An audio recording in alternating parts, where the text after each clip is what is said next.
If you're not careful as a healthcare professional, you will become redundant, or you will not really be employable, or you will not be employable beyond a certain level. Hello everyone. Hi. Good morning, good afternoon, good evening, wherever you are in any part of the world. This is Bridget of Bridging Healthcare, and I hope you have been doing okay. I hope that you've had a wonderful time with your, work, with your family, with your career. In this channel, my main focus is to help healthcare professionals in any sphere of the healthcare profession that you find yourself: occupational therapy, social worker, nurses, doctors, support workers, care workers, and even the admin staff in between, coordinators, field care supervisors, wherever you are, community health nurses, whatever, physiotherapists. All of us are healthcare professionals, and we are the ones that I attempt to support, to give you ideas, to give you information, to show you the ropes based on my experience. I am also a healthcare professional, and I always say in this channel, theory meets practical. So I've done a bit of training, and I'm still in training. The day you stop learning, you start dying. So I take from that. I take from experiences from my work in the field and all that, and I bring it to the table. And I want to thank God for the opportunity to be able to, influence you positively. For those of you that have been consistent in learning from what I've got to say, in watching the videos, you're doing well. Thank you. I hope it's helping you in your career. Today, I really want to share something that is really burning in my heart. We know that 2025 is winding down and 2026 is peaking out. And if you're not careful as a healthcare professional, you will become redundant, or you will not really be employable, or you will not be employable beyond a certain level. One of the main characteristics of humans is that our wants and needs are insatiable. That's what we learned from economics in secondary school, right? So that means that we're always wanting more. We're always wanting to improve. We're always wanting something better. And if you want something better, then you have to put in the work. And today I just want to really prepare us for 2026. I'm an advocate for training. I'm an advocate for applying yourself, doing all that you need to do to be better at your job, so that you can, upskill, you can improve, you can get a higher work position, a higher pay, a better quality of life, work-life balance, and all that. And so this is what I'm pushing for. But, a lot of us have just become, are you in that point where you're just stuck? You just feel there is no anything better than where I am now. I'm doing my job and you're just there cruising. There is more. There is more. And I just really want to throw in a few ideas on one of the things that you can do, to one of the areas that you should start looking out for in the health and social care space, where you can actually improve. So let's assume that you are a care worker or a support worker. You are the lowest level in your field, and you are a licensed practical nurse, or you are an auxiliary nurse, or you're just entry level and you want to, grow. So first off, you need to have a mental knowledge of where you want to go to. What do you want to achieve?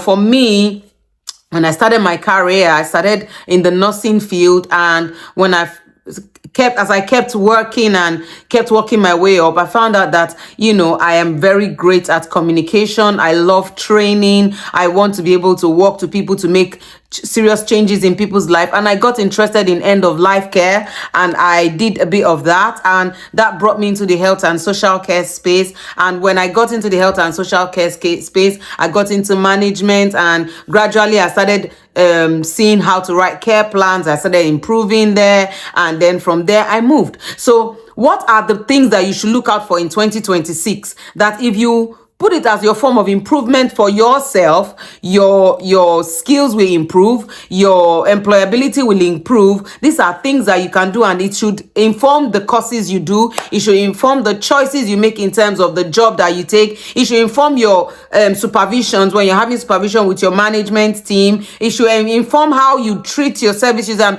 what you should look at when you are trying to help yourself.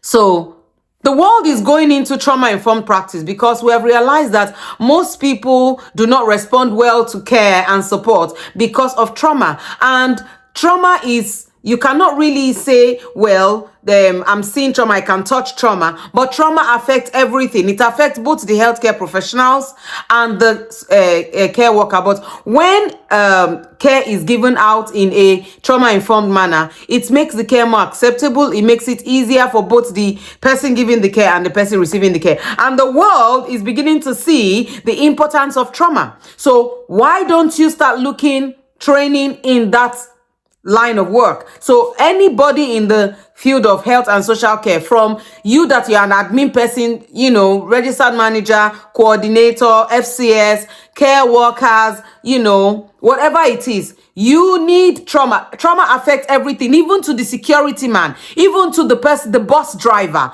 every sphere of life.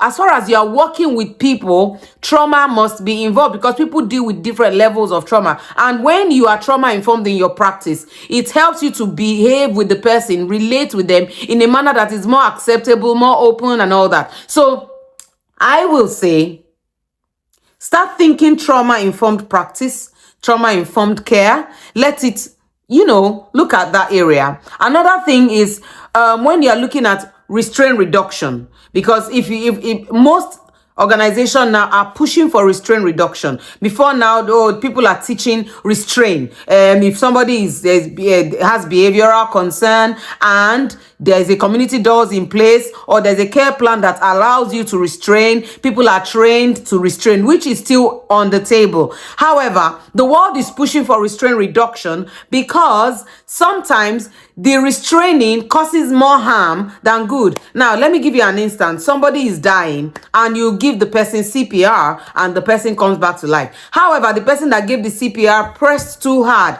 and cracked ribs. So this person has survived, but they have cracked ribs.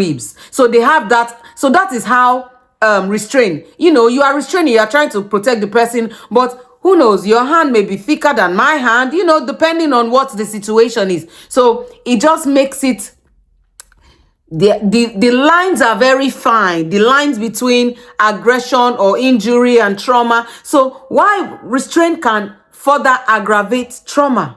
You see, so the world is pushing, and the health and social care is pushing for restraint reduction. So that's where things like positive behavior support comes into play, effective communication, and all this you can get through training and through videos like what I'm giving you and through experience. And that's why you need to consider that when you are also upskilling, when you are considering improving your skill as a healthcare professional. So as you're going into the new year, I want you to start looking at things like that. I've mentioned, trauma-informed practice. I've mentioned restraint reduction, like positive behavior support courses, things like that.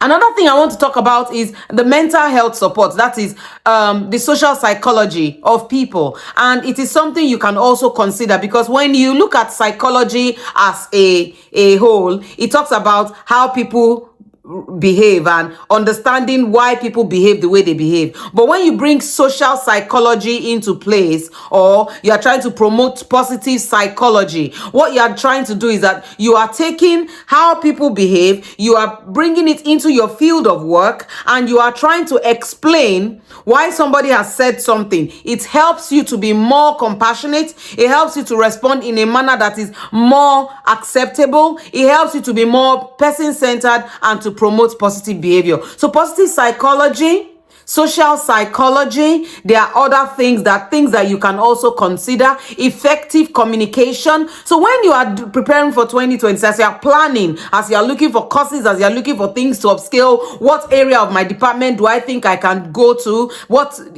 is my projection for promotion and all that? You should consider these parameters, they are the future of health and social care. In fact, they are the present and the future of health and social care space. So they keep you one step ahead.